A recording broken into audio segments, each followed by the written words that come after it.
Nelson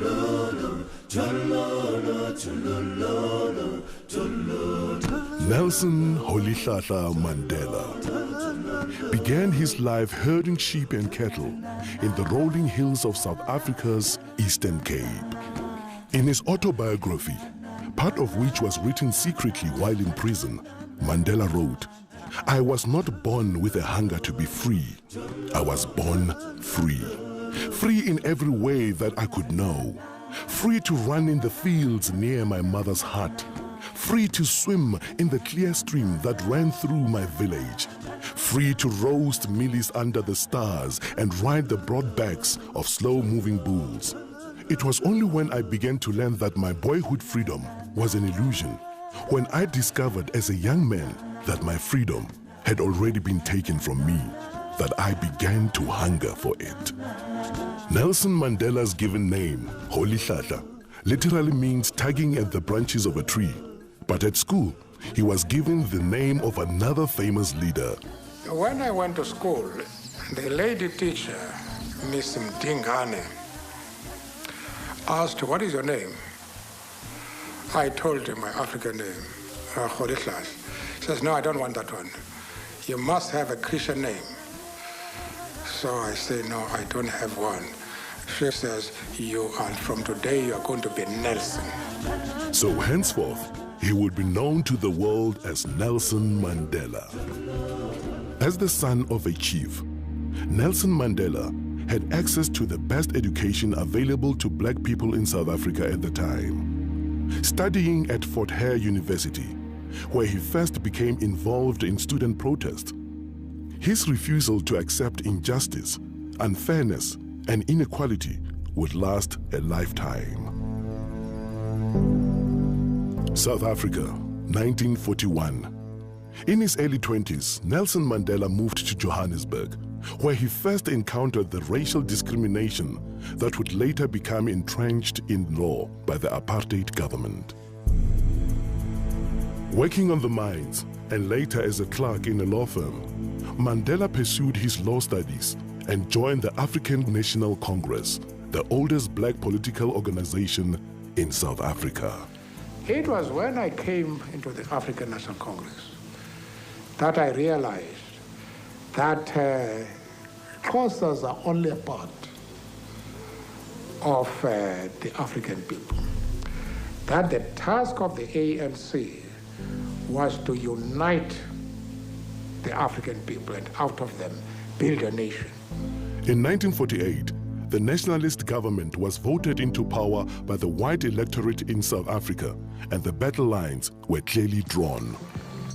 Comrade Oliver said, "Well, I like this because we now know we have an enemy in power, and I think that we're going to have a better opportunity of mobilizing our people." Our policy is one which is called by an Afrikaans word apartheid. And I'm afraid that has been misunderstood so often. It could just as easily, and perhaps much better, be described as a policy of good neighborliness.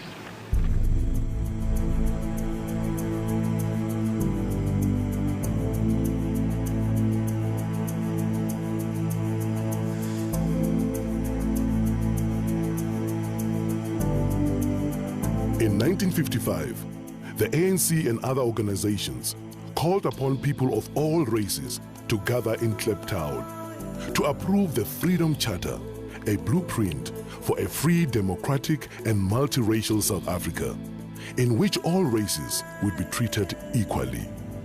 Nelson Mandela, one of the chief organizers of the gathering, was banned by the government from attending and was forced to watch proceedings from the sidelines. In 1956, the organizers of the Freedom Charter and other leaders in the Congress movement were charged with high treason. The trial was specifically designed to occupy the opposition and keep them out of politics. It dragged on for 4.5 years, and it would be another 40 years before the Freedom Charter finally bore fruit. South Africa, 1960, Sharpeville, a black township in the industrial area south of Johannesburg. A peaceful crowd gathered to protest against the past laws, was shot at by police. 69 people died. The nationalist government imposed martial law. All opposition was banned and thousands were jailed. When it became clear that all means of peaceful negotiation had been exhausted, Mandela went underground to lead the armed struggle. We have made it very clear in our policy that South Africa is a country of many races. There is room for all the various races in this country. There are many people who feel that it is useless and futile for us to continue talking peace and non-violence against a government whose reply is only savage attacks on an unarmed and defenseless people. Key government installations were targeted for sabotage. Mandela became known as the Black Pimpernel. In 1962, Mandela was captured, charged with leaving the country illegally, and sentenced to imprisonment for 5 years. Shortly afterwards, his ANC comrades were captured with evidence which incriminated Mandela. He returned to court for the Rivonia trial, where he and 8 others faced a possible death penalty. The very speech which was made by Nelson consolidated the spirit of the people outside, because it was a defiant spirit. I have fought against white domination, and I have fought against black domination. I have cherished the idea of a democratic and free society in which all nations live together in harmony and with equal opportunity. It is an ideal which I hope to live for and to achieve. But if needs be, it is an ideal for which I am prepared to die.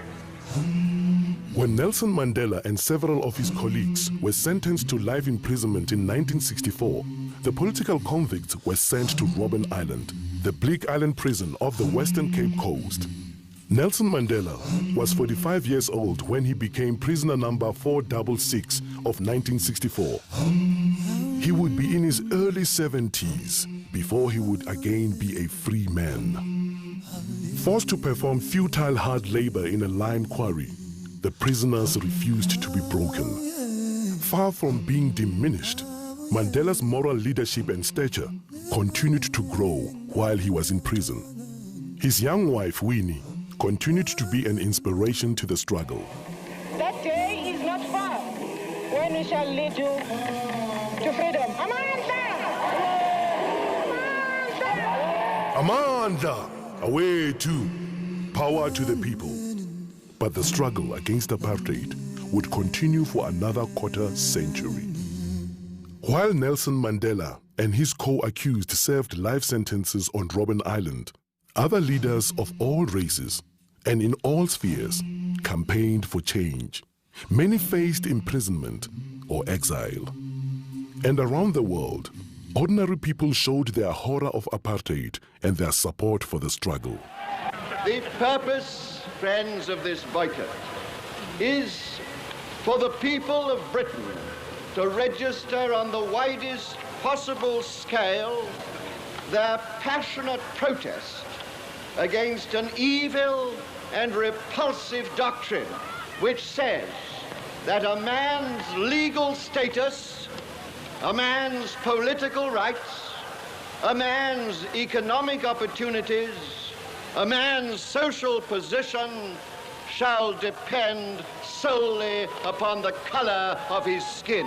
But in 1976, Soweto school children marched in protest, and townships around the country erupted in violence. It was the beginning of the end for apartheid, but the struggle dragged on for more than a decade as the Afrikaner nationalist government clung to power. I've been lenient and patient. Don't push us too far. In the late 1980s, amid a tide of world pressure, the South African government was forced to accept the inevitable and began dismantling apartheid.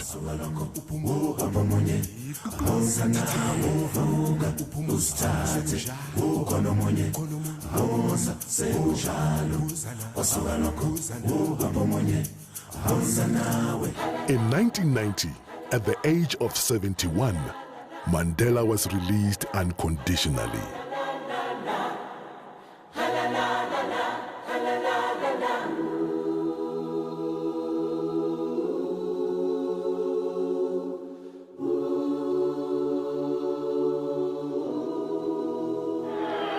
I stand here before you not as a prophet,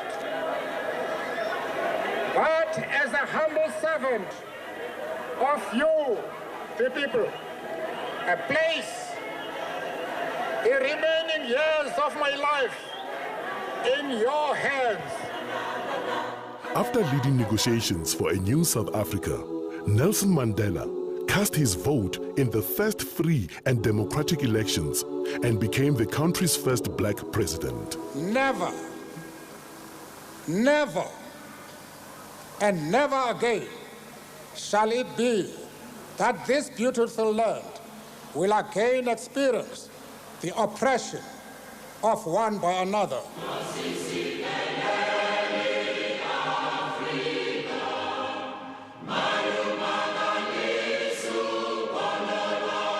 For the duration of his presidential term, and throughout what should have been a well-earned retirement, he has worked tirelessly to entrench the ideals he has so long stood for, becoming universally revered as an icon of leadership and humanity.